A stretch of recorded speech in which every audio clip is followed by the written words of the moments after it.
Come Friday, the eyes of the world will be focused on South Korea's small alpine town of PyeongChang for the opening ceremony of the 2018 Winter Olympics. From there on, it's more than 2 weeks of wall-to-wall sporting action on the snow and ice. For a rundown of all the standout events and Team Korea's biggest medal hopefuls, here's Won Jung-hwan. More than 2,900 athletes from 92 countries are competing, and up for grabs are 102 medals. There will be 15 events at the Winter Olympics in PyeongChang in skating, skiing, and sliding, and here are some of the highlights. The games begin with curling at the Gangneung Curling Center on Thursday the 8th.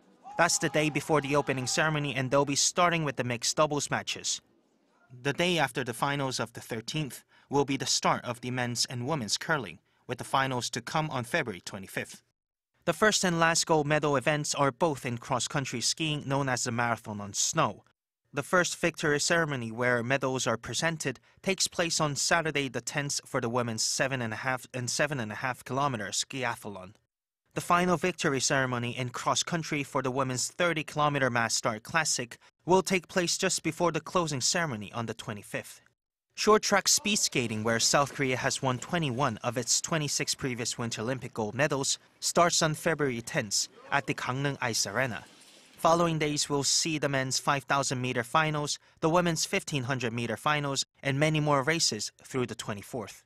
And one of the most popular events at the Winter Games, figure skating, starts with the men's single short program team event on February 9th, while the women's program will begin on the 11th. On particular note is the men's single free skating on the 17th, featuring rising South Korean star Cha Jun-hwan. The women's program will be on the 23rd. Cha might not enjoy the same Olympic glory as Kim Yeon-ah, the 2010 Olympic gold medalist and two-time world champion, but Cha is still young and has displayed enough promise to give fans some hope.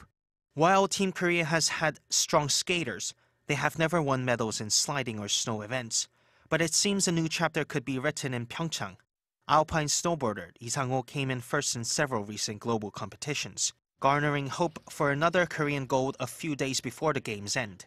Snowboarding starts on February 10th, and Snowboard Big Air, new for PyeongChang 2018, has its women's final on the 23rd and men's final on the 24th. South and North Korea are fielding a joint women's ice hockey team in an historic first. They'll have their first group match against Switzerland on the 10th. They then take on Sweden on the 12th and Japan on the 14th. If their dreams come true, they'll be playing in the final on February 22nd.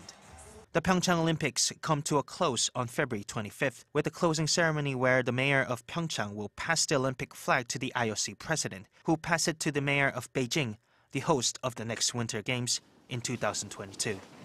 Won Jung-hwan, Arirang News.